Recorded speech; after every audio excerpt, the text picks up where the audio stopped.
Good afternoon to all. Myself Shiva Prasad. I am from D2. My topic is the impact of climate change on India in economics. First of all, I will tell about climate change. The climate change is impact on agriculture. First of all climate change ఎలా change అవుతుందని నేను చెప్పగలను. Climate change అనేది మన humans activities వల్ల change అవుతుంది. అంటే మనం చేసే డిఫారెస్టేషన్ కానీ, మనం బంద్ చేసే ఫ్లోర్స్ కానీ, బంద్ చేసే వేస్టేజెస్ కానీ, ప్లాస్టిక్స్ యూజెస్ కానీ, ఇంకా ఎలా అంటే పొల్యూషన్స్, మనం యూజ్ చేసే వెహికల్స్ నుంచి వచ్చే పొల్యూషన్స్ కానీ, అలా మనం క్లైమేట్ అనేది చేంజ్ చేయగలుగుతాం. దానివల్ల ఎఫెక్ట్స్ అగ్రికల్చర్ మీద పడతాయి. ఎలా అంటే మనం యూజ్ చేసే ఇప్పుడు డిఫారెస్టేషన్ చేస్తే అది లెస్ రెయిన్ఫాల్స్ పడడం వల్ల క్రాప్ అనేది సరిగ్గా పెరగడం లేదు. అంటే వాళ్ళు ఇంకో మెథడ్ని యూజ్ చేస్తారు. ఎలా అంటే ఫెర్టిలైజర్స్ యూజ్ చేసి ఆ క్రాప్ని అనేది పెంచుతారు. ఆ ఫెర్టిలైజర్స్ యూజ్ చేయడం వల్ల మన హెల్త్ కానీ, అలాగే క్రాప్స్ కానీ, సాయిల్ డిహారెషన్స్ కానీ అలా చేంజ్ అయిపోతున్నాయి.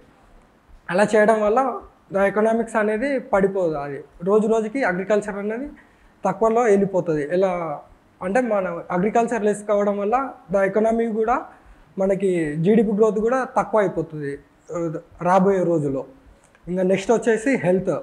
మనం తినే ఫుడ్లో మోస్ట్ ఆఫ్లీ మొత్తం కల్తీ ఉంటుంది. కల్తీ ఉండడం అంటే మనం చేసే పనుల వల్లనే కల్తీ అయిపోతుంది. అంటే మనం తీసుకునే కొన్ని ప్రోడక్ట్స్లో ఇప్పుడు ఎగ్జాంపుల్ మిల్క్ తీసుకుంటే అది ఇప్పుడు కొన్ని మిల్క్ కొన్ని పౌడర్స్ వల్ల కూడా యూజ్ చేస్తుర్రు. ఇప్పుడు చిన్నపిల్లలకు కూడా అది చిన్నప్పటి నుంచే పౌడర్ పాలు ఇవ్వడం వల్ల వాళ్ళ హెల్త్ అనేది ఖరాబ్ అయిపోతుంది. అలా వాడు పెద్ద అయ్యే లోపల వాళ్ళ హెల్త్ ఖరాబ్ అయ్యి ఈ ఉన్న క్లైమేట్కి వాడు బ్రతకలేకపోతున్నాడు. రాబోయే తరంలో అలా ఇంపాక్ట్ అయిపోతుంది. అలాగే మనం తీసుకున్న రైసెస్లో మన ఫార్మర్స్ అనేవాళ్ళు ఫెర్టిలైజర్స్ ఎక్కువ యూజ్ చేయడం వల్ల అది రైస్ అనే క్వాంటిటీ కూడా తక్కువ తినడం వల్ల, ఎక్కువ తినడం వల్ల మన హెల్త్ కూడా దెబ్బతినిపోతుంది. ఇంకా నెక్స్ట్ వచ్చి ఇన్ఫ్రా అండ్ అర్బనైజేషన్స్. ఎలా అంటే ఇప్పుడు రోజు రోజుకి మన సిటీస్ అనేవి డెవలప్ అయిపోతున్నాయి. డెవలప్ అంటే వాళ్ళు రూరల్ ఏరియాస్ ఉండకుండా అర్బన్ ఏరియాస్కి వచ్చి వాళ్ళు బతుకుతున్నారు. అంటే వాళ్ళకి అగ్రికల్చర్స్ మీద ఇంకా అది అవగాహన లేకపోవడం వల్ల వాళ్ళు ఇంకా ఇప్పుడున్న జనరేషన్స్కి వాళ్ళకి అగ్రికల్చర్ మీద అవగాహన లేకపోవడం ఇక్కడ వచ్చి బ్రతుకుతున్నారు. అంటే రాబోయే తరంలో రూరల్ ఏరియాస్ అనేటివి ఉండకపోవచ్చు. అంటే రూరల్ ఏరియాస్ వచ్చే ఎకనామిక్స్ కానీ, ఇవి వచ్చే జీడిపి గ్రోత్ కానీ తగ్గిపోతుంది.